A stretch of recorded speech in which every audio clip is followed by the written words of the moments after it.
Bismillahir Rahmanir Rahim. Alhamdulillah.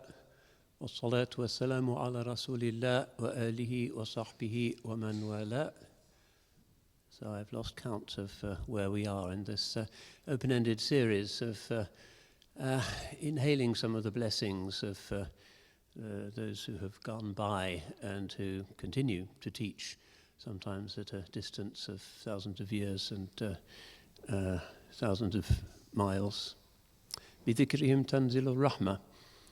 My scholars used to say, by remembering them does the mercy descend. There's a certain fragrance that attaches to their life and works and the recollection of their inward lives that can be therapeutic to those of us who live in this time of plenty and of uproar. So as well as these being little snippets of biodata, these paradigms of leadership lectures, inshallah, allow us in some mysterious, mystical way to feel our hearts connecting to the ongoing spiritual presence of those who have really shaped the life of the Ummah by the grace of God. So today I want to move to what is increasingly becoming central to the Islamic world intellectually, even though geographically we assume that it's on the margins, which is the very complex country of Indonesia. Some of you, I suspect, will have accompanied us on the CMC tour of Java. There are some videos entitled The Inward Land, which are on our website, which I think it's not free, it's behind some humble paywall. You can get some sense of what we did when we were there and the amazingness of the whole experience to those who are familiar with the view that says Islam is kind of centered in the Middle East. Of course, demographically, most Muslims in the world live east of Karachi. Very often people, including journalists, tend to forget that the center of gravity for the Ummah is further east even than Pakistan. Indonesia, the world's most populous Muslim country. Indonesia, the country that has more Islamic universities than all the Arab countries put together. About 23% of Indonesian students go to Islamic universities, which is much higher than Saudi Arabia, Egypt, Iraq, those places. Significant place, and a country which there's arguments about religious movements there. But last year there was a survey by Pew which reckoned that 93% of the Indonesian population self-identifies as Muslim. Maybe 10,000 inhabited islands. No country really is like that. Maybe 200 major languages, different races, 6 official religions. It's in many ways the most complicated national space for Islam to operate in, and yet clearly it's thriving, and part of the miraculous proof of the universality of the Muhammadan revelation is the fact that from this very specifically Arabian dusty town in the 7th century, it fits so neatly the spiritual needs of people living in the rainforest in southern Sumatra, and it turns out to be particular in its origins, universal in its appeal.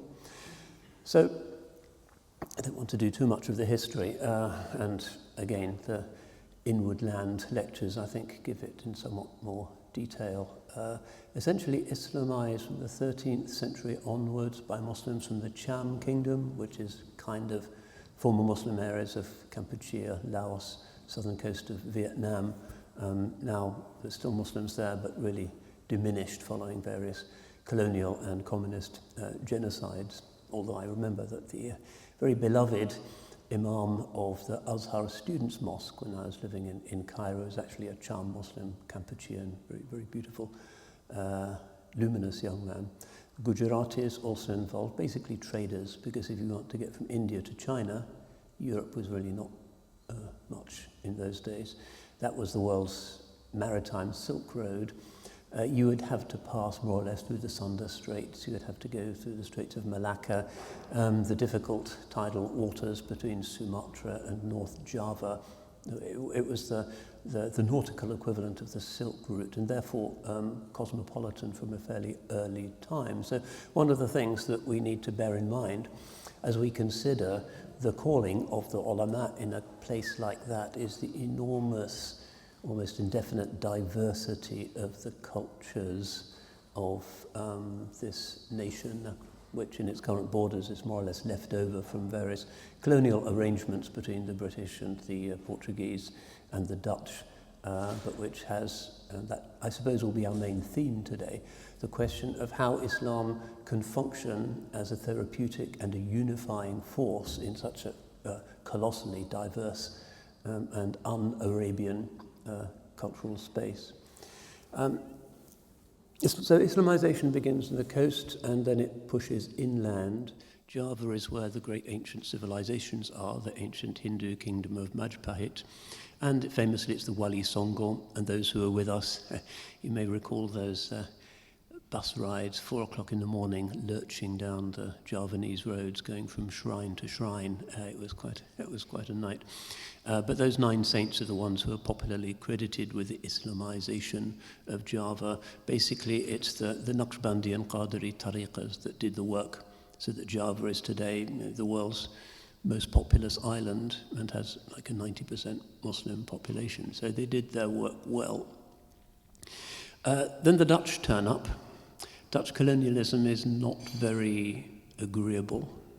After all, they're the ones who start the kind of racial hierarchy in South Africa. The Afrikaner mentality comes from a certain type of Calvinistic collection of ideas about biblical assumptions about race, and so they have a hard time. And in fact, if you go to Cape Town, you'll find that Cape Town is ringed with what they call the kramats, which is the Indonesian Melayu word for a saint's tomb, including some really great ones. Makassari is a famous one outside Cape Town. He was one of the great commentators on Ibn Arabi in Indonesia before the Dutch deported him. And of course, they wouldn't allow these enslaved Muslim scholars from what's now Indonesia to take books with them, but they had them up here. So the Quran made the transition to the slave colony of Cape Province, and once they got out of the sights of the white man, they just wrote it all out again. Islam travels quite well under difficult circumstances. The spiritual ancestry of the South African Cape Province Muslims, they still called Cape Malays, amazing people. So the Dutch actually, paradoxically, unintentionally help the spread of Islam by pushing the ulama out of the major cities, which is where the Dutch want to trade with cloves and spices and the things that they're there for, and into more remote areas. And it's because of that outward push that Islam starts to succeed in the hinterlands and the outlying islands. Our story today, which will be about one particular, probably the most distinguished, influential Indonesian, Javanese Muslim scholar of the 20th century, Abdurrahman Wahid, known popularly as Gus Dur, who died only about 14 years ago, 2009, I think it was, so kind of very much part of our history,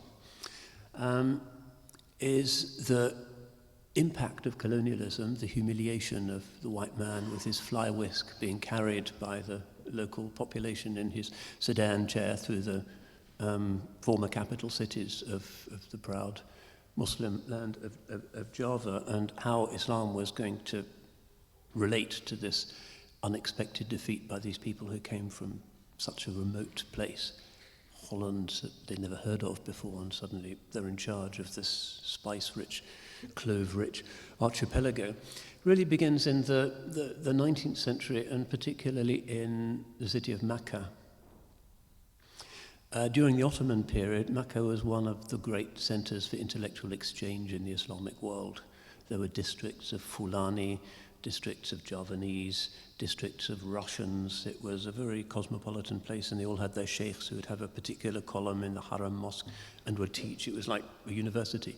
And because people would like to get to Hajj early, it could take 6 months to walk there from Nigeria. You wanted to get there early, and what you did while you were waiting was you attended classes.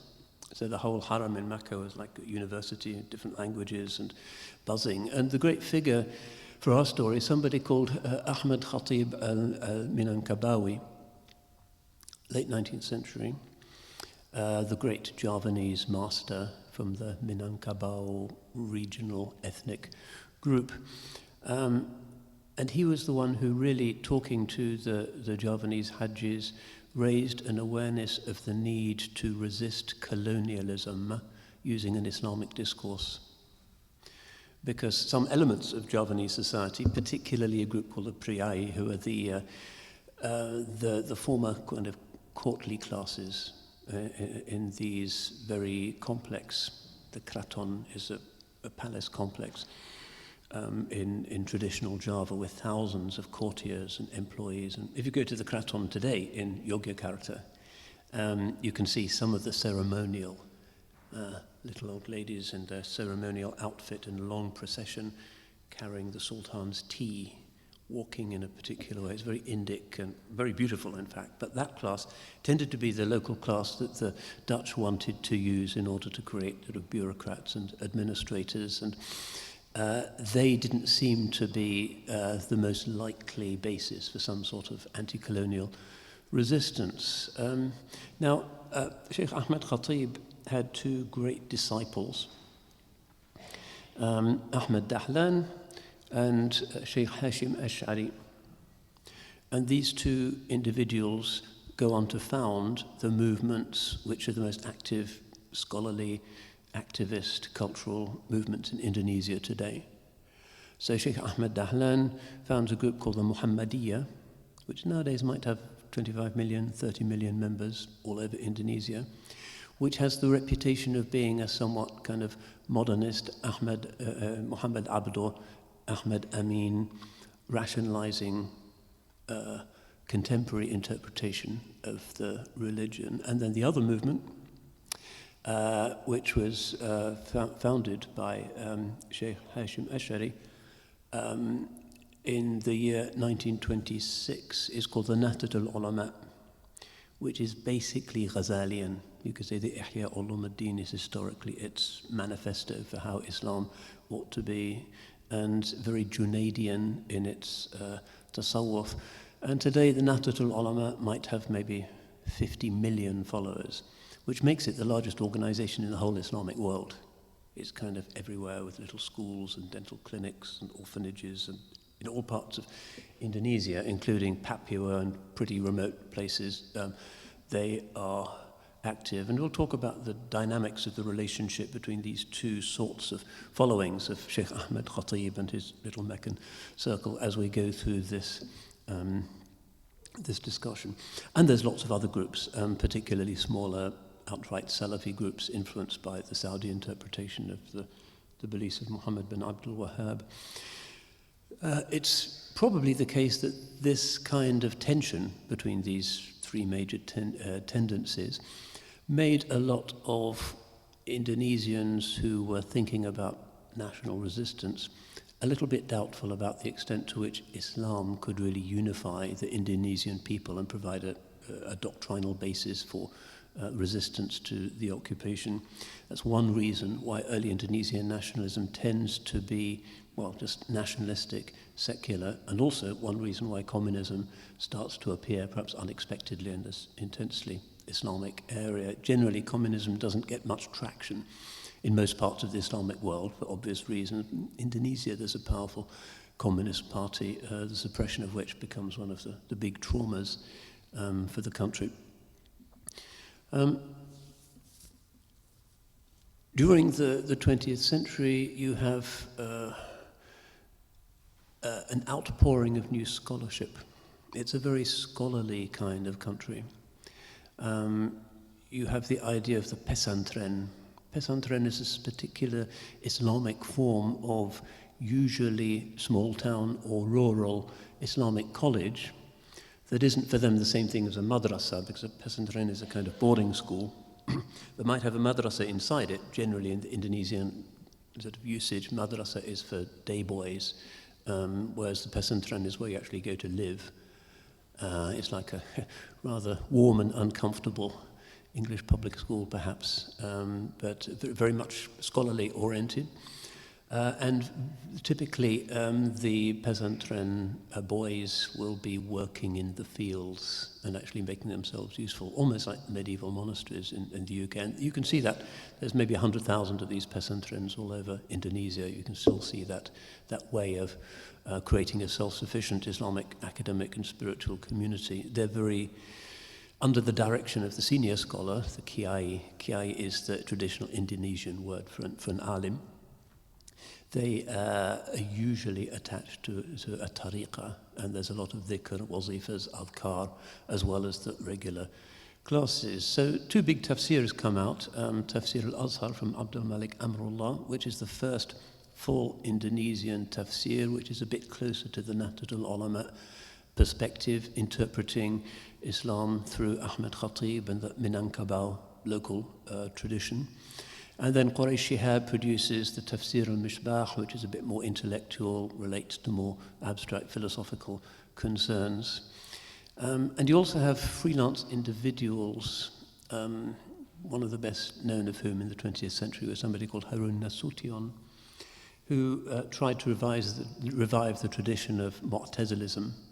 Not a kind of exact Baghdad Mu'tazilism, but his understanding of the backwardness of Islam was not the Salafi understanding, that it's because we've got away from the sources, but rather that we've got away from reason, and Europe is based on reason, and we need to rediscover the rationality of our religion if we're ever going to catch up with the white man. So Harun Nasution, who becomes head of one of the major Islamic universities, is also a very significant figure in this complicated story.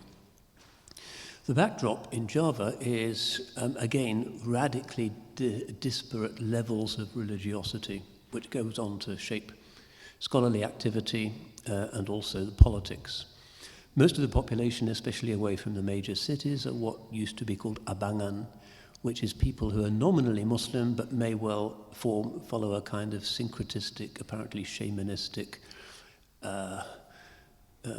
hybrid of Islamic terminology with ancient Javanese mythology, and very often communist groups and secular groups in the 20th century came out of those abangan, nominally Muslim communities, who were in tension with the other main group, which is called Santri. I'm giving you the terminology because we're going to be using some of the jargon to make sense of Gus Dur's story today. Santri are the kind of 5 daily prayers, normative, Sharia observant Muslim minority. Maybe even in the mid-20th century, only 10% of the Javanese population is actually going to mosques, and much of the population is still imperfectly Islamized. And then as well as this, you have the Priyayi class, which we mentioned, which is the class associated with the traditional kraton or court culture, very often bound up with the bureaucracy of Dutch colonial administration. So it's into this complicated world, a diverse Islam, influences coming from the Javanese presence in the Middle East, arguments about should we be fundamentalists or rationalists, the reality of Dutch occupation, that today's hero is born in 1940 in East Java, the poorest part of the island of Java, kind of the heartland of the Nahdlatul Ulama, very traditionalist, not modernist, not rationalizing, and he's born in a pesantren. That's his world. And this is Abdurrahman Wahid, who is actually the grandson of the Shaykh that we met earlier, Hashim Ashari, who you'll recall in the 1890s is studying in Mecca with Ahmed Khatib, and who is the founder of the Nahdlatul Ulama. So he's kind of from this dynasty. And because family connections are very important in Indonesian society, this helps to add to his sort of possibility and credibility later on. And that family is said to have been descendants of one of the last Hindu kings of Majapahit. They have a genealogy.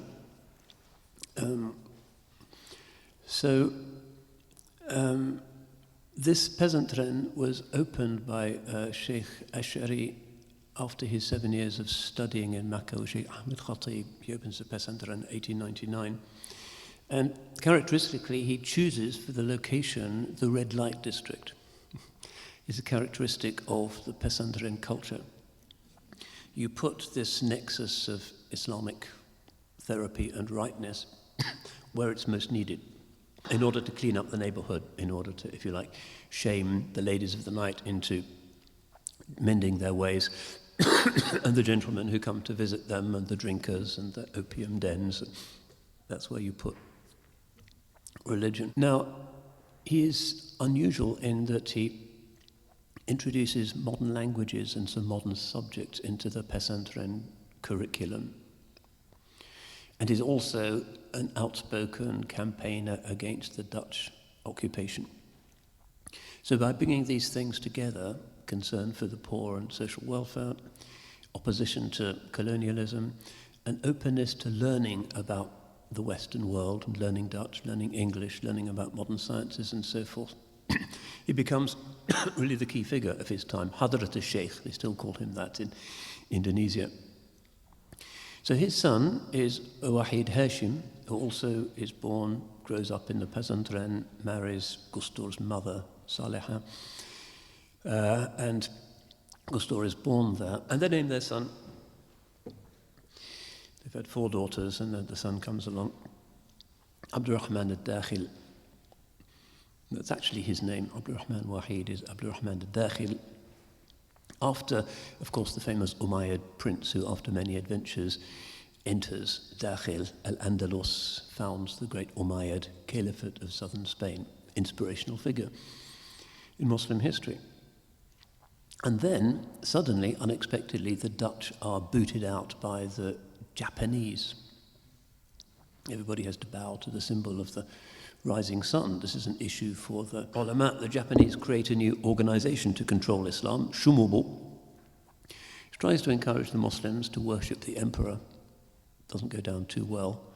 Riots, difficulty, and they're trying to get the Muslims who haven't enjoyed Western colonialism too much to sign up to the Japanese Greater East Asian co-prosperity sphere. So they stop knocking them on the head for not bowing to the flag, and figure out ways of co-opting them. Wahid Hashim is appointed to lead it. Difficult decision for him. The Japanese are not easy occupiers. But he decides that this is an opportunity to try and build something new and to consolidate nationalism, which the Dutch had suppressed quite brutally. August 1945, Second World War ends. Hiroshima and Nagasaki, the Japanese are still in Indonesia. It's not invaded by the Americans or the Australians like Malaya or New Britain. The Japanese hand over their arms to the Indonesian nationalists. The Dutch pop up again saying, well, we want our farms and our factories and our mission stations and our comfortable colonial mansions. The Indonesians say, well, not so fast. And there's a kind of chaos, and the British intervene in order to support the re-establishment of Dutch colonialism. And there's the famous or notorious Battle of Surabaya, where the British bring in, the Raj is still going, Indian troops, and the Nahdlatul Ulama and the Muhammadiyah declare a jihad against the British and the Dutch. The British, basically by flattening the city with the RAF, drive the kind of putative nationalist army from the city, but it's been so difficult.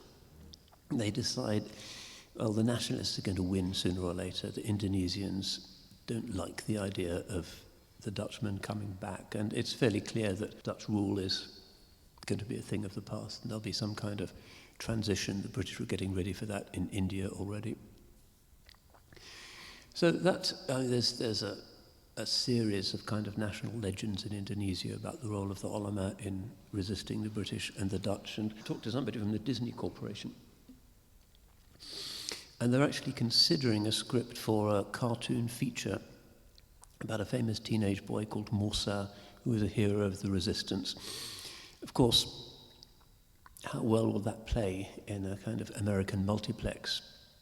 The brown Muslim boy in a turban called Musa, the hero against the white man, issues that I don't know if they'll do it, but it's a big kind of imaginative moment for the beginning of the independent Indonesian nation. So the family go back to East Java. They're in hiding. The Dutch might well attack them. The communists, who are now rampant, might attack them. Gus Dur's mother, Saleha, to earn some money, is just selling sweets from a trolley by the roadside. They've got an old gun in the house in case the Dutch police come. But then independence arrives, and then everybody has to join the sudden national conversation about what kind of ideology will be governing the world's largest, newest Muslim country. The Santris think Islam should be the basis of the constitution. The minorities say definitely not. Wahid Hashim and many of the traditionalist Nahdlatul ulama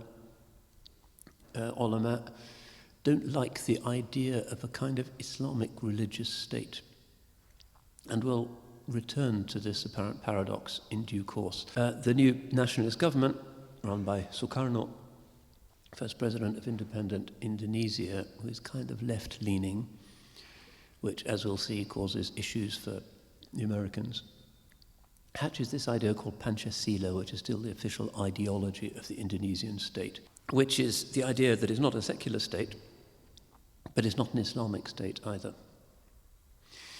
It's based on the idea of the one God and the values of the nation stemming from the one God, but Islam is not specifically mentioned. This becomes for decades a big argument in the country. It's 90% Muslim. Why can't you have Islam in the constitution, just as Holland has a Christian constitution, Britain has a Christian constitution? Why can't Muslims have the same? You can see how that argument would go.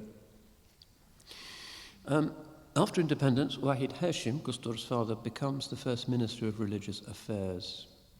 So he moves to Jakarta from Jombang, which is their town in East Java, where he moves in a more cosmopolitan circle. Interestingly, one of his supporters is a German convert to Islam, a certain Iskandar Bühler, who introduces him to Beethoven. Throughout Gus Dur's life, he liked listening to Beethoven. So, Abdurrahman Wahid, our hero, is growing up, known as a naughty boy. Twice he breaks his arm climbing trees. Sometimes his family have to tie him to a post in the garden to stop him doing naughty stuff. He doesn't want to go to an elite school or missionary school or religious school. He just goes to an ordinary school. Partly because his father wanted his children to grow up in a cosmopolitan way. He wanted them to understand the modern world rather than just to be sheltered in the Indonesian equivalent of a Darul Ulum. And he used to take his son to meetings, political meetings, whatever. He'd go in the car. When he was 12, the car crashes, his father dies. So he's in the house with his 4 older sisters and his mother, who is pregnant with the 6th child. And she turns out to be pretty strong and resilient in this situation. It's a poor country, and they no longer have an income. And so she starts a rice business and supports them with that. And these kind of resilient women become quite a theme in Abdurrahman Wahid's life. So he's at school. If he's not climbing trees or doing sport, he's not doing very well in school, but he loves books. Jakarta full of second-hand bookshops. He speaks Dutch and English well. He's learning Arabic. And then, after having not done terribly well in the state school, joins a pesantren and moves through the curriculum and does it really quickly. It seems that he had a kind of photographic memory which is ideal for that kind of education. But also is clearly a devout teenager. He wants to memorize quite a long Arabic matan or text on Nahu, grammar. And to facilitate this, he makes a vow. He will go on foot to some of the best-known saints' shrines in central Java, including some on the remote south coast, about a 100-mile journey, in order to strengthen himself spiritually to accomplish this. So he does this, and it was the tradition for pesantren students in the middle of the night usually to go to a shrine and kind of reflect on death and absorbing the spiritual blessings of the place, returning to class spiritually refreshed. the next day, but he does this walk, and his health is never very good, but he does it.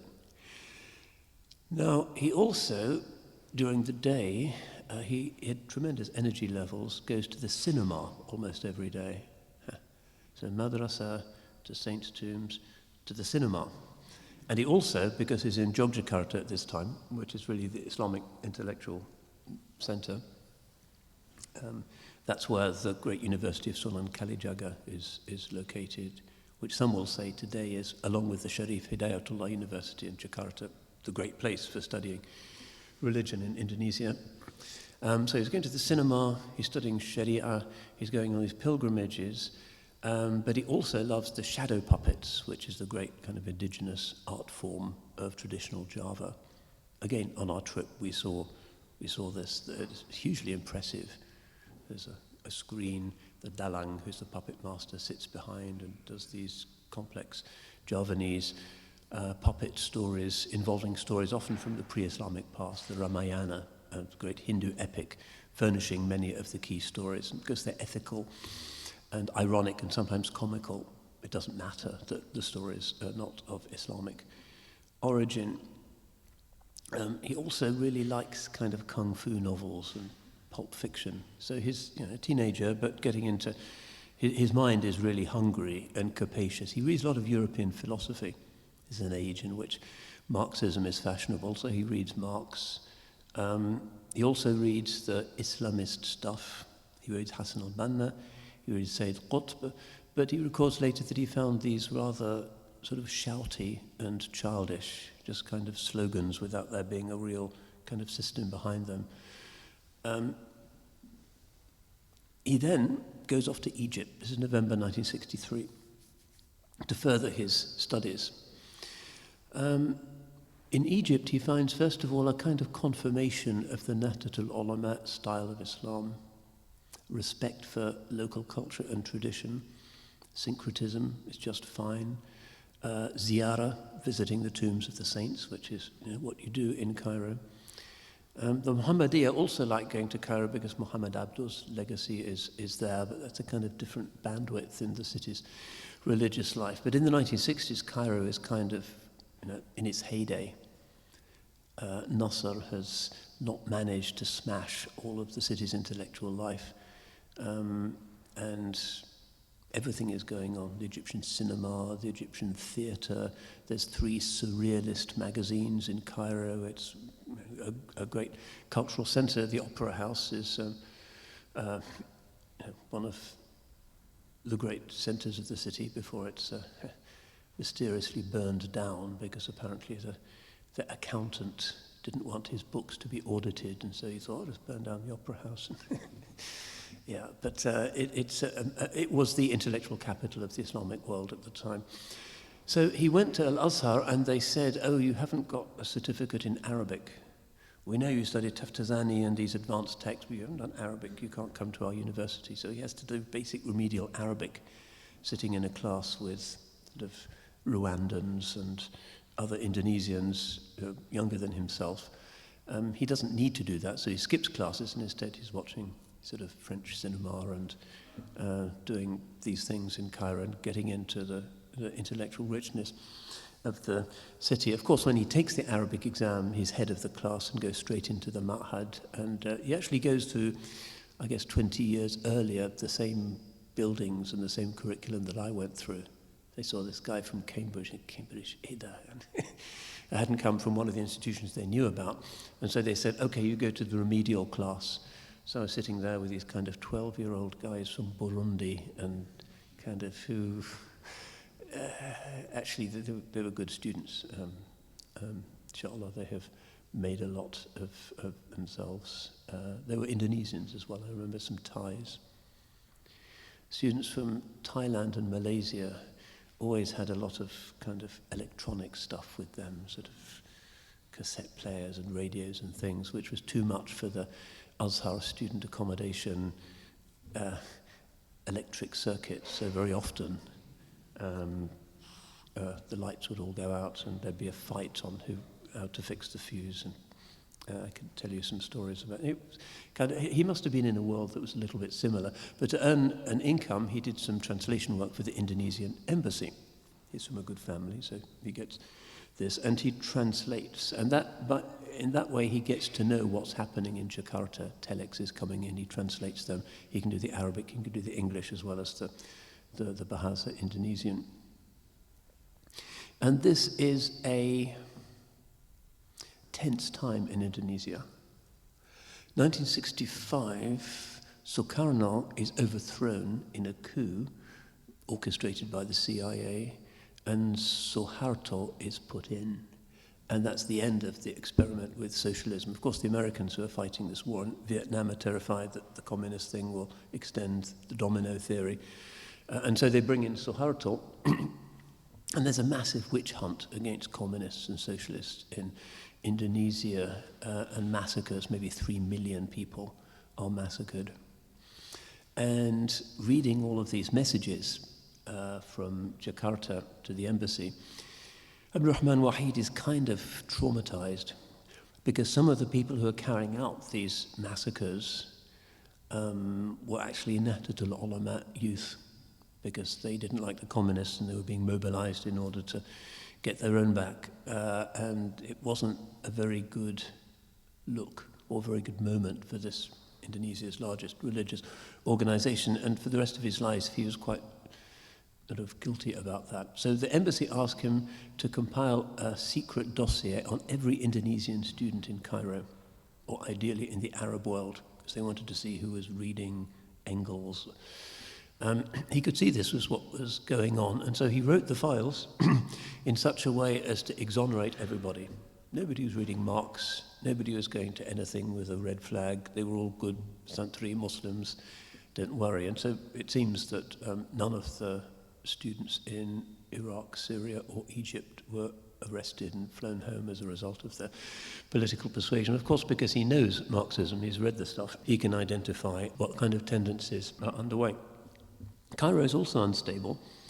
This is the time of the trial of Sayyid Qutb, who Nasser has executed. Abdurrahman Wahid, with his complex, deep pesantren education and his awareness of Islam's culture of ambiguity, doesn't like Qutb's kind of ideological, totalitarian vision of Islam. But he doesn't like this execution either. So with some other students, he stands outside the prison in Cairo at the time of the execution, and they just pray. They don't support Qutb, but they really don't think that the man should be hanged. So it's a time for this young student of ideological confusion. He's had this very settled embedding in the traditional Javanese world of Santri Islam. The 1960s are a time when you have riots in Paris and communism is on a roll. Fidel, Che Guevara, the world is in ferment. Where is the truth? Everything seems kind of breaking down, decadence at home and abroad, elites in the Middle East and back home in Indonesia, pocketing the country's resources. It's not inspiring, but he does have a source of relaxation and relief. He's embarked on a correspondence, writing, you remember writing a letter, with a female student at a pesantren in Java called Nuria. And they exchange messages, quite erudite. And then, because he's been hanging out in too many things in Cairo, he actually fails his Azhar exams. And he writes to her saying, "This has been a waste of time. What am I doing here? I failed. I thought this was easy because I know these texts, but I failed." And she writes back saying, "If you have failed in your exams, perhaps you have passed the test of love." So he knows what that means. And they arrange a traditional marriage with a wakil. So he doesn't go back to Java yet, but they are married by proxy. So he gets a new scholarship. Al-Azhar is not going to renew his support. He goes to the University of Baghdad, which is probably the second most interesting, diverse place in the Arab world at that time. It's freer than Cairo. There's a lot of Egyptian exiled academics there. It's more westernizing, more philosophical, more analytical. Azhar is still based mainly on the regurgitation of texts. At the University of Baghdad, you have to write essays and think, and he likes this. And also Baghdad, city of shrines, Abdul Qadir Jilani and Al-Junaid and Sari Saqati and Abu Hanifa, everybody's there. So he spends time there, but also in cafes on the river. He strikes up a friendship with the director of the French Cultural Center, and they talk a lot about French literature. He has an Iraqi Jewish friend called Ramin, who introduces him to the Kabbalah and Jewish mysticism. Baghdad is really not what it was in the time of the great Abbasids, but still a cosmopolitan city. Then he says, I want to study in Europe. He goes there for a year, but nobody in the universities will recognize his certificates. Whereas the University of Baghdad, what is a pesantren? We don't acknowledge this at all. And so after a year, he just gets kind of rebuffed and goes back feeling rather disconsolate. This is 1971. So he's back in Java, has the proper marriage ceremony, and he travels around, tours the pesantren's, the shrines, works for a sociological institute, and starts to make a name for himself when he publishes in their journal, which is called Prisma, which becomes one of the kind of central platforms for social, religious theorizing in Indonesia at the time. Not much income. You don't earn much publishing in sociology journals. So his wife, Noria, is selling peanut snacks to students outside the university, and at night, after going to his classes and so forth, he's helping her roasting the peanuts, putting them into the little plastic sacks, and then on his Vespa motor scooter, he would take them off in the morning to deliver them.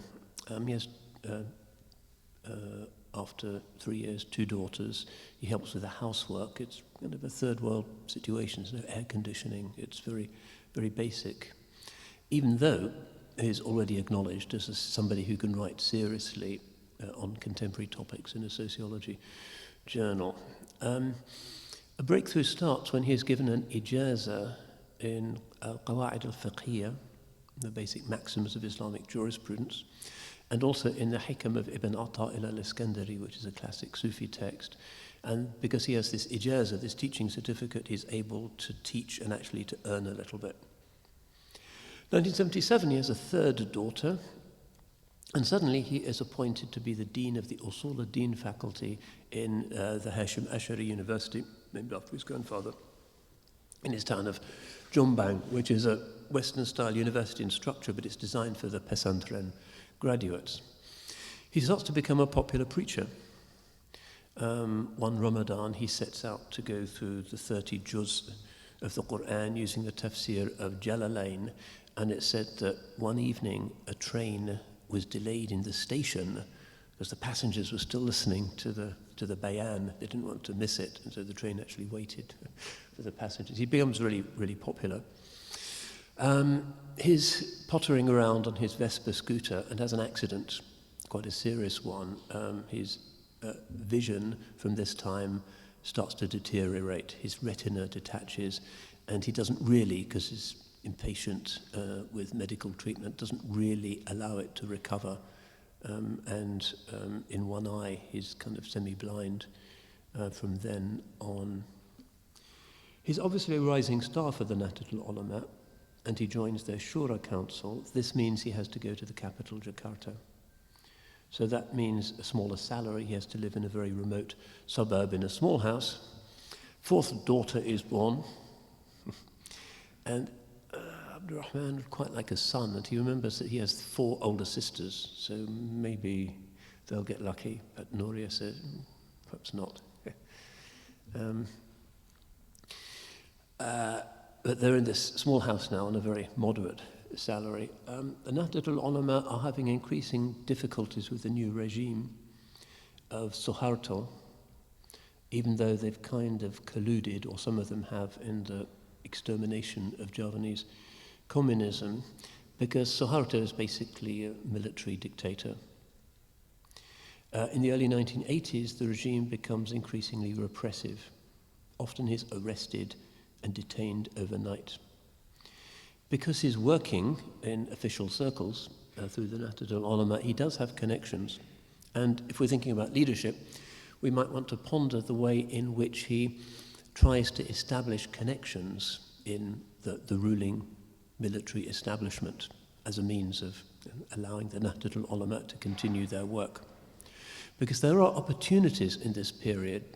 Suharto, as part of his pushback against communism, has decided that some of these moderate Islamic groups should be encouraged to try and sanctify or Islamize these villagers in many parts of Java who might have Muslim names but believe in spirits and have never been inside a mosque, as a kind of bulwark against communism. So the Nahdlatul Ulama, not wanting to be tools of the regime, nonetheless see this as an opportunity. So they have to strike a very delicate balance. So one of the things that he does is to create not really a friendship, but a kind of relationship with somebody called Beni Mordani. This is General Beni Mordani, who is a Catholic, head of military intelligence. Normally in the Suharto regime, these key things like intelligence, they're drawn from secular backgrounds or from Christian communities. Very unusual for a religious Muslim to be involved in the state, like that. Beni Mordani is famous for as the leader of the 1975 Indonesian army invasion of East Timor, with a lot of human rights abuses. Portuguese have pulled out, and the Indonesians move in with support from the Australian government, who don't believe in an independent East Timor. So in goes Beni Mordani with his militias and his death squads, and it's an uneasy relationship. But the old Portuguese colonies, because under Salazar in Portugal, Islam was not a legal religion. Like in Spain, you couldn't open a mosque until Franco died in 1975. It was national Catholicism. And even to this day, in former Portuguese colonies, Muslims have a hard time. Islam is still not a recognized religion in Angola, for instance. You still can't legally operate a mosque in Angola. And if you're in the mood to be depressed, you can look even on YouTube at pictures of illegal mosques being burnt down in Angola by Christian mobs. It regularly happens. It's an ongoing issue there, even though the Muslim community is small. So East Timor is also this kind of militant, Inquisitionized Catholic place. Mordani is also Catholic, but he wants it to be part of the Indonesian state. Sometimes Wahid will speak out against corruption in the Suharto government, and also against the brutality of the anti-Islamist crackdowns. Anything that looks like Qutbian fundamentalism, the women will be raped, the men will be beaten up, it'll be the usual kind of regime saga. And Beni Mordani is very much kind of at the forefront of those crackdowns. And it's almost certain that some of the riots and the conflagrations were provoked by the secret police. Even sectarian rioting between Muslims and Christians now believe that usually it would be incited by the security forces as a means of legitimizing a crackdown on various groups. Meanwhile, the theoretical discussions are continuing about the compatibility of traditional Islam with the state Panchasila ideology. Can Muslims be happy in a state which doesn't acknowledge Islam as the state's religion, but just has this perhaps slightly nebulous belief that values flow from a belief in one God? Some of the younger ulama are moving into the Nahdlatul Ulama's Shura Council.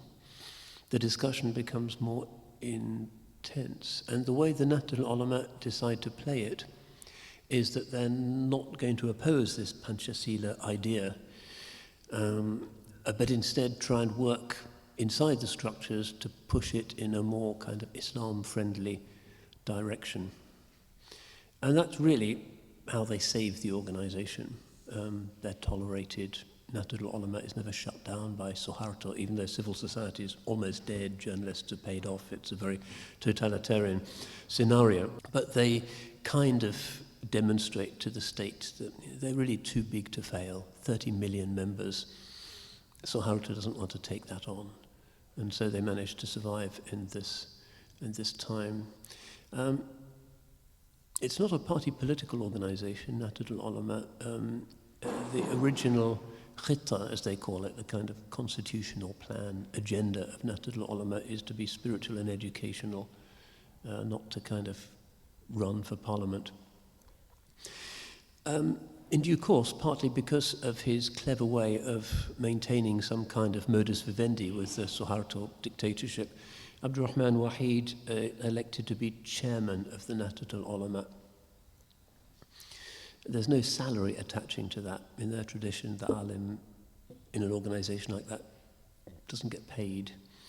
Donations come to him all the time, but he's still living in a cheap rented house far from Jakarta. So his priority in this time is the reform of the pesantrens and the upgrade of their educational standards. Very often these are amazingly informal places without really a fixed curriculum. They have this idea of the Quran and the Hadith and what they call Kitab Kuning, which is the traditional curriculum of texts, Shafi'i fiqh and Ash'ari aqidah and Sufism.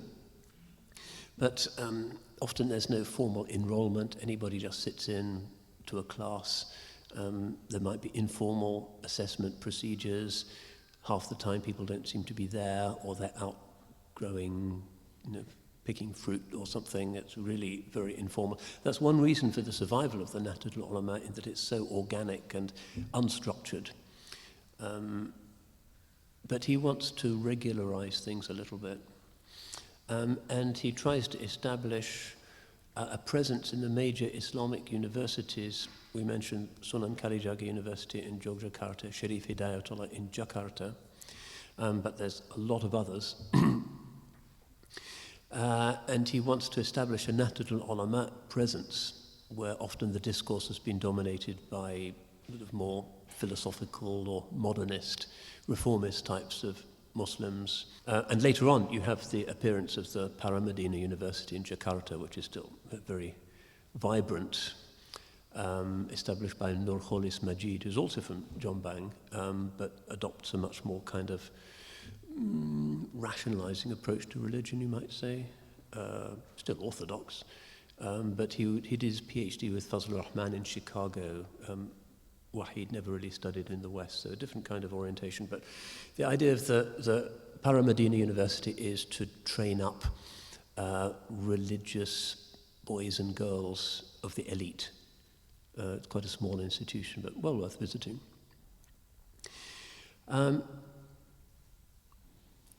So he's doing this, he's reforming the pesantren. There's tens of thousands of these places. It's a huge task. He never really does it adequately, I think. He never becomes a really good administrator. Even though people trust him and appoint him to high positions, he's kind of a bit too laid back in a sense.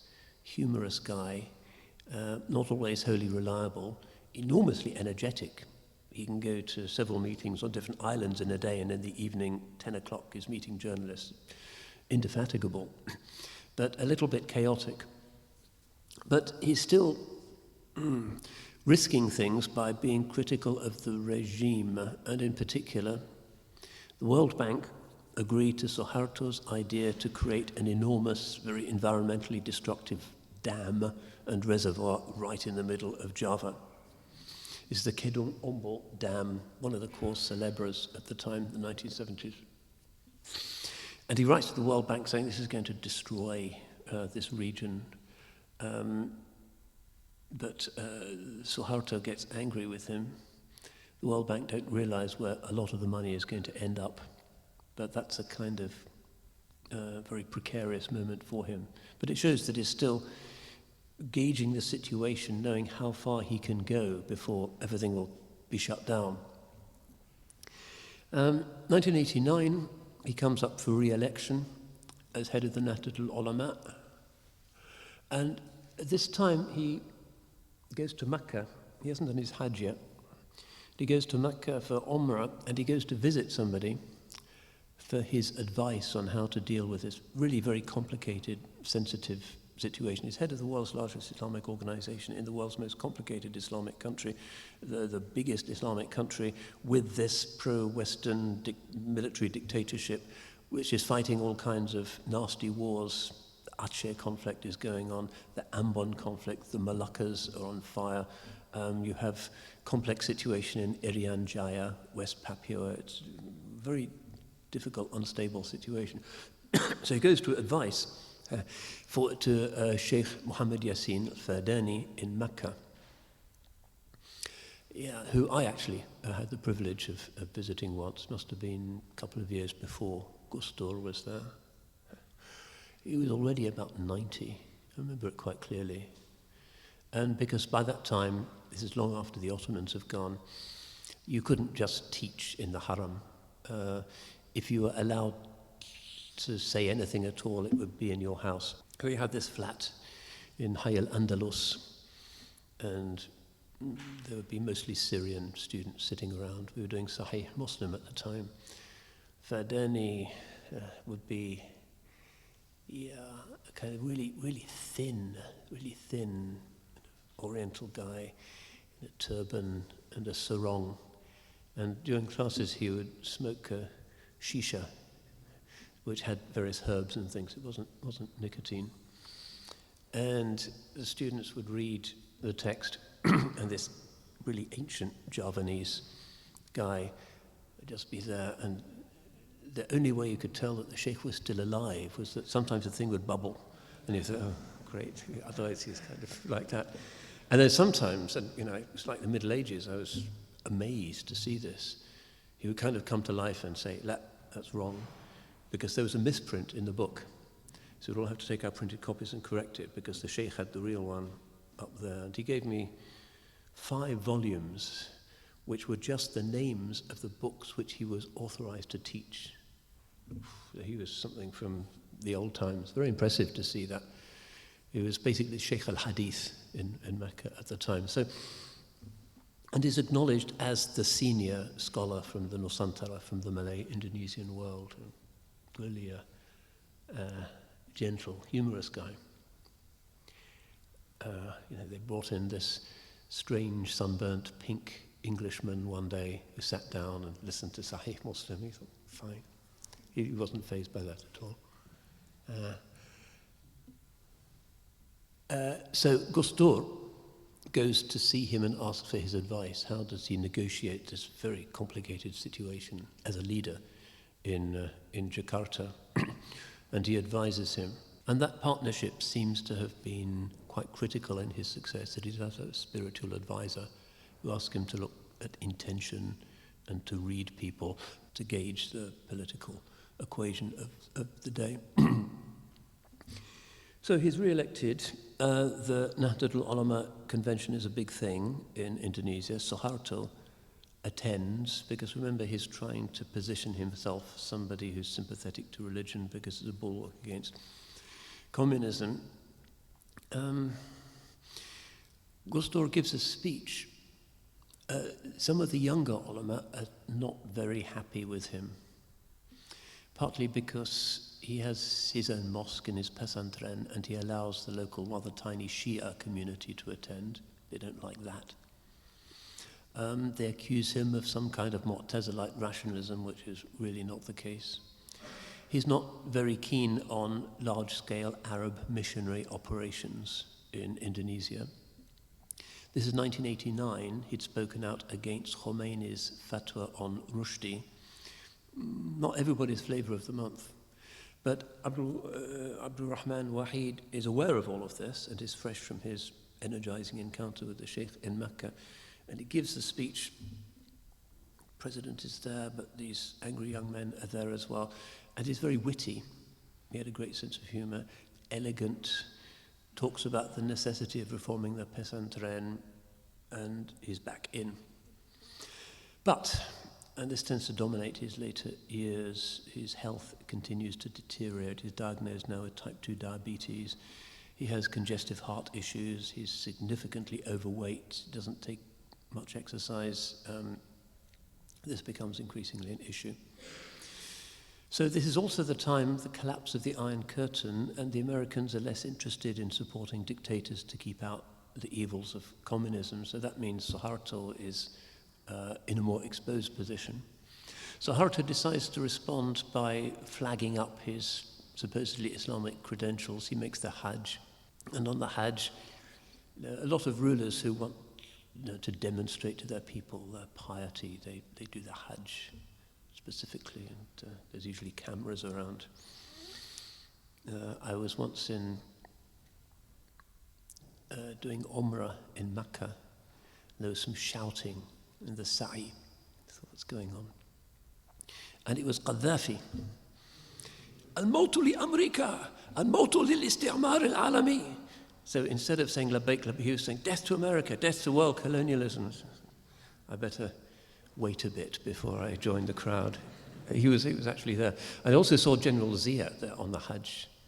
You know, the chaos of the Jamarat, where you're treading on slippers and throwing the stones, and it's like Qiyamah. Suddenly this limousine cruises up, cuts through the crowd, police, the door is opened, General Zia with his moustache steps out, and a flunky hands him his 7 stones from a bag. Back into the air-conditioned limousine, and off he goes. I was there. So it's the kind of thing that politicians will do. Suharto does this, even though he's made speeches on behalf of Ataturk, and he is really into dukhun, which is the traditional Javanese magic. He spends time with magicians. So he has this strange relationship, because on the one hand he comes from this Abangan kind of nominal Muslim background, but on the other hand he's tried to push back against them because that was the seedbed for communism. So the situation is precarious. He starts a mosque building program. He creates a new kind of Islamic intellectual forum which includes some of the radicals. Abdurrahman Wahid refused to join this. Beni Mordani has already kind of severed whatever connection he had with Wahid. Suharto is also starting to undermine him. Wahid, instead of getting involved in this Islamic forum, joins something and actually leads it called the Democracy Forum, which includes a lot of Christians and Buddhists and other people, which is not what Suharto expected. So Suharto tries to get Abdurrahman Wahid fired from his post as head of the Nahdlatul Ulama, is not successful. He falls ill. His situation is obviously precarious. There's riots everywhere. The secret services are sending in obvious kind of mysterious outsiders into places like Ambon who don't speak the local dialect, with short hair, who are sort of throwing petrol bombs at churches and mosques and making the whole thing flare up, with the idea being to rally the people around the military. Often when these riots take place, it's Abdurrahman Wahid who goes in to mediate. And then he gets sicker. He has a really bad stroke, very nearly dies, almost dies at that point. People think, well, that's the end of him. But he does make a partial recovery. More crises. 1997, the Asian financial crisis, catastrophe. A lot of poor people lose their savings. It's the usual consequence of casino capitalism. It's the poor who usually lose their homes or whatever, as with the 2008 financial crisis. There's a really bad drought. Something's wrong with the environment. The IMF give an emergency grant to Indonesia, much of which is obviously being gobbled up by the Suharto family. It's very conspicuous. The government is sponsoring attacks on the Chinese community, who are being repressed. Student demonstrations everywhere. And the military is not sure what to do, partly because Suharto's tactic with the army has been to support rival factions, divide and rule. And the ulama say it's time for elections. Suharto, can you go past your sell-by date? We need the people to choose something better. And it's a very, very precarious time for Indonesia. The Americans are not really backing the military any longer. You've got all of these really horrible, brutal ethnic riots and people going through the streets with sharpened bamboo poles looking for members of rival communities. It's a complicated country to govern.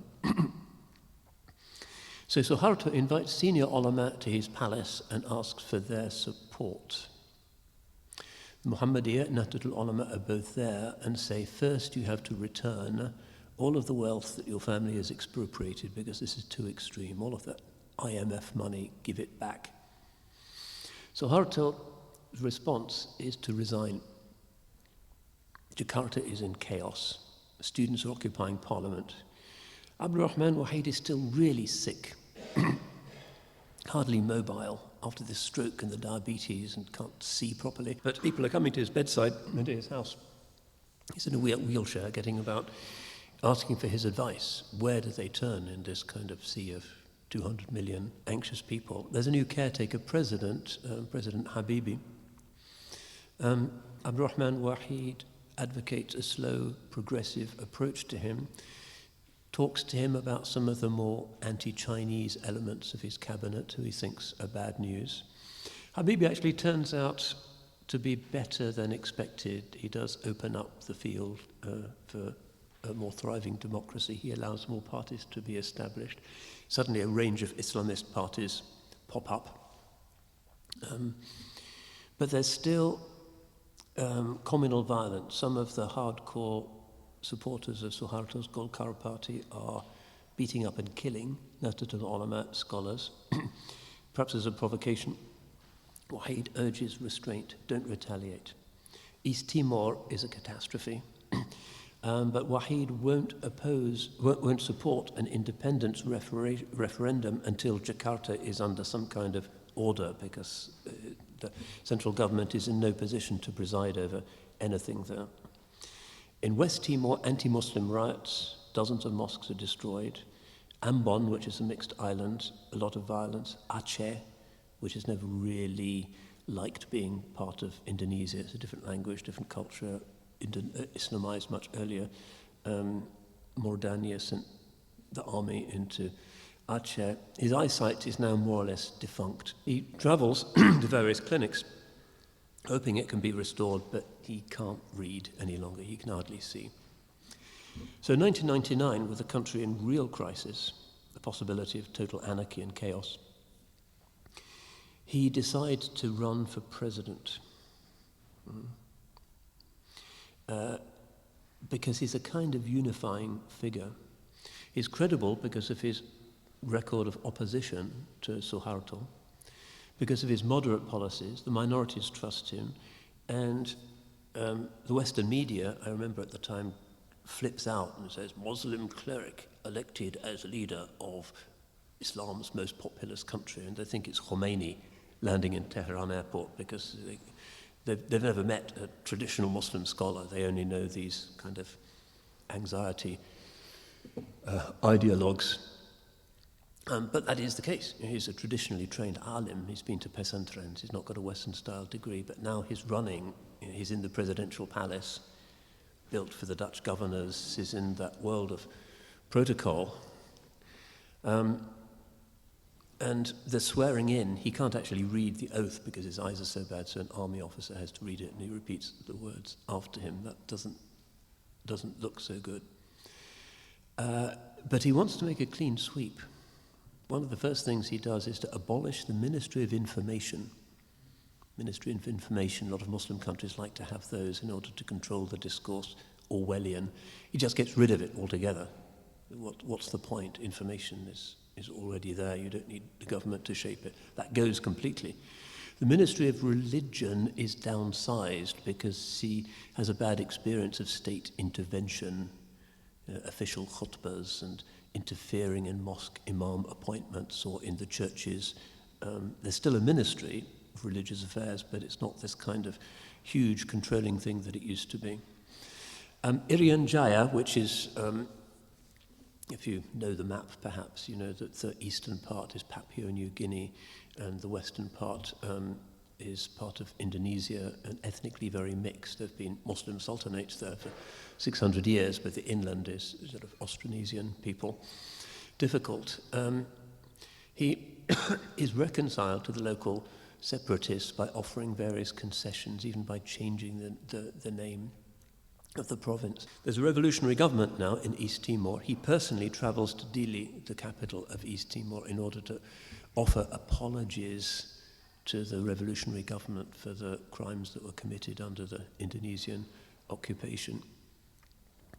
He goes to South Africa to meet Nelson Mandela, who advises him to create a kind of truth and reconciliation committee for newly democratic Indonesia. It's not very easy. He tries to rein in the military. That never goes down well. Look at what happened in Pakistan a few months ago. And he sacks the key general Wiranto, and he makes quite a few enemies in the military. He tries to be reconciled to the Chinese community. Under Sukarno and Suharto, it had been illegal to display the Chinese alphabet in public. He lifts that prohibition. He makes the Chinese New Year an optional public holiday in Indonesia, and he makes Confucianism the 6th official religion of the country. That's quite a big change. The Chinese, even though they're a wealthy mercantile minority, had often been at the receiving end of pogroms, riots, suspicions about their true loyalties for a long time.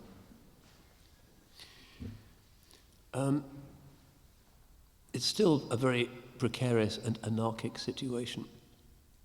The students want big figures in the old Suharto regime not to be left to a reconciliation committee, but to be prosecuted. The Islamists really don't like him. The legal system is totally corrupt, really difficult to reform. Very hard to pursue a legal case, a civil case in the courts there, because everything seems to be for sale. The military, which is a big section of the economy, most of the revenue for the military comes from soldiers doing business, generals with forestry businesses and so forth. That doesn't look so good. A lot of corrupt politicians, a lot of people from the ancient regime try to force him to resign. He tries to fire the chief of police, who was notoriously accused of corruption for having defrauded a Canadian company, sold them shares that had already been sold to some other apparently mythical person. Chief of police is somebody you don't necessarily want to antagonize. Television stations, in many ways still controlled by the Suharto family, all their cronies. The newspapers are pretty hostile to him. The crisis gets worse. Maybe he's trying to do too much too quickly. For 50 years they've had a totalitarian statist regime, and he wants to open things up. So the army appear. They bring 40,000 soldiers into Jakarta, put tanks all around the presidential palace. His deputy is Megawati Sukarno Putri, the daughter of Sukarno. He doesn't want her to become president because she's got hardline military connections, and he thinks that the minorities are going to rebel again, and you'll have this kind of colonial situation in Aceh, Irian Jaya, those other places. He really doesn't trust her to deal with the provinces. He'd actually deputed her to deal with the riots in Ambon, and she hadn't achieved anything. And she also was known to have a kind of cult of personality. But Parliament is by now against him, the media is against him, the military is against him, and the Parliament vote for him to be impeached. Nahdlatul Ulama students everywhere are rioting. Abdurrahman Wahid tells them to calm down. So he's just got hours left in the former Dutch palace in this unsettled situation. It is telling the last hours of his rule. Late at night, some journalists go in to interview him. And he's really a kind of informal alim. If you've ever studied with traditional ulama, you'll know how relaxed they are. They kind of lie down on the floor like this, fiddle with their turbans, kind of total relaxation. Mauritanians in particular, they just kind of lie down and flip their big blue robes all day. They chill. So this alim, the alim president, comes out at 11 p.m. or something to see the journalists, Reuters and so forth. And it is in his house clothes, which kind of what Indonesians wear when they're at home, baggy shorts and a t-shirt, flip-flops.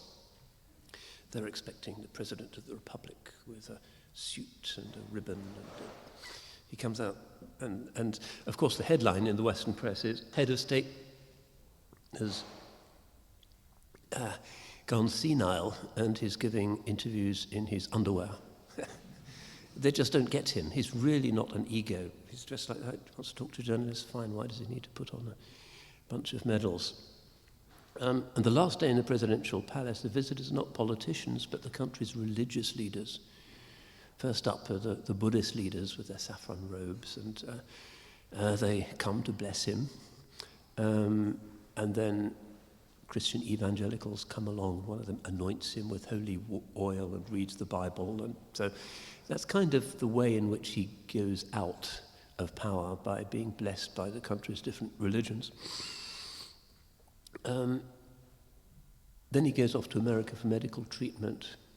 Next time he tries to run, I think it's 2004, he's disqualified on medical grounds. He's just not fit. But he continues to talk from the sidelines, particularly criticizing the military. Many of you will remember 20 years ago the Bali bombings. 2005, he was interviewed by an American TV station and said that whole thing was set up by the military to justify crackdowns that they wanted to do. The whole thing was a false flag operation. It didn't make him very popular. 2009, ailing by now, he travels off to Jombang, his hometown, to visit the grave of his parents and his pesantren. And there, in December, his health really takes a turn for the worse. And on the 30th of December, he dies. He's buried next to his parents. A simple open grave in the traditional Javanese style, open to the rain. So we should wind up. I think there's already a lot of lessons here. Essentially, what we're looking at is the extent to which somebody who is traditionally, classically, medievally Islamic in his formation can run a modern state, particularly a really complicated, fractious one like Indonesia. Is that possible? Do we need somebody from the secular elite, kind of Benazir type, Megawati sometimes compared to Benazir? She really didn't make a great job of it. She sent the army back into Aceh and there were rapes and burnings and it was quite horrible. This is what Wahid was afraid of. Do we want somebody like that?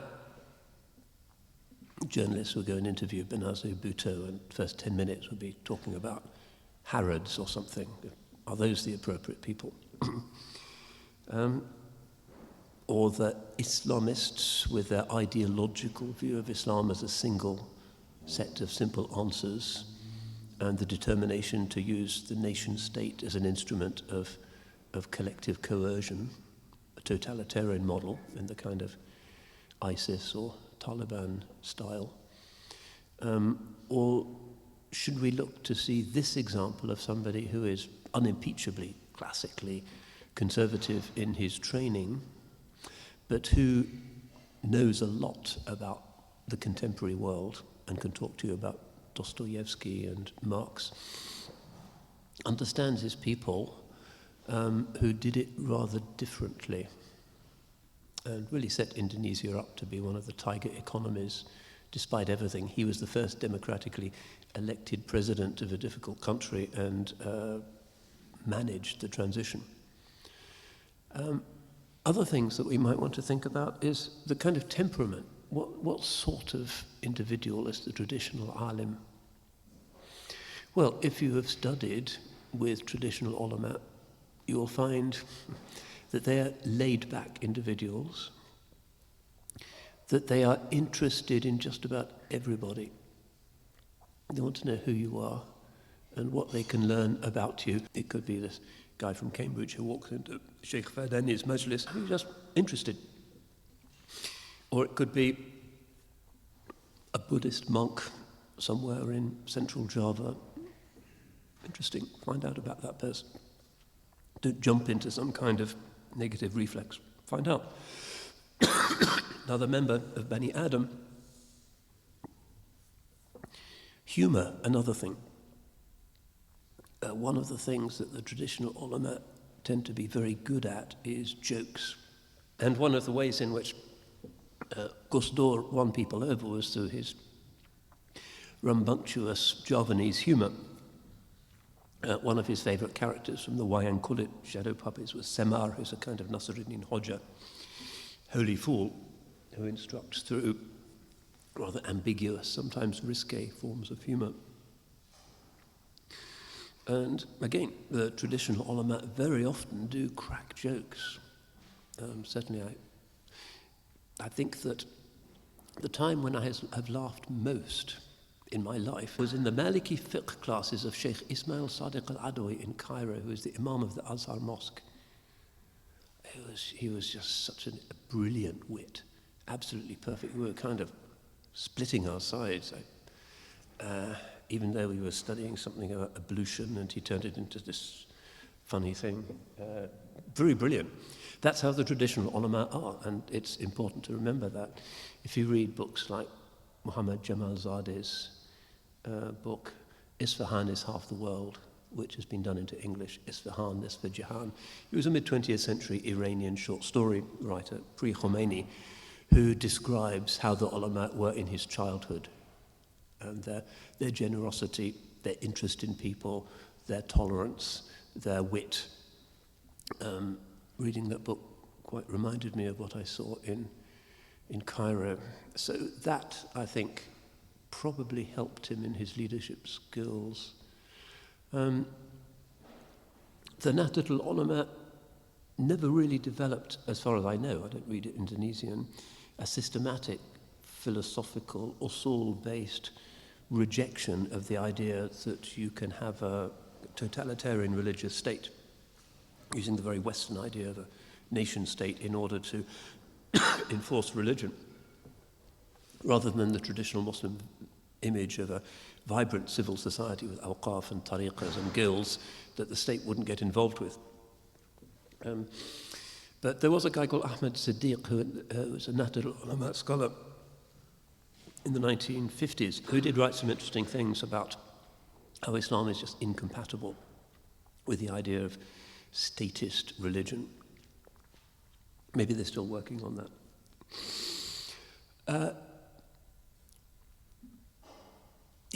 In any case, his legacy continues. Some of you might have seen the news that on Eid al-Fitr, the Indonesian Air Force was active over Gaza, dropping aid.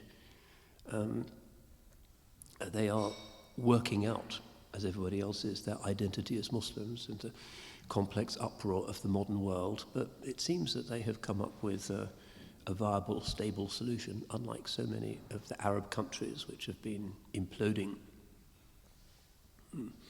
Since Wahid left the Middle East, Iraq is destroyed, Syria is destroyed, Yemen is destroyed, Sudan is destroyed, Libya is destroyed, one country after another. Part of the reason for that, only one part, is the fact that there are intransigent Muslims anxious about modernity, insistent on expressing that anxiety by creating an ideological form of Islam that you have to comply with or else.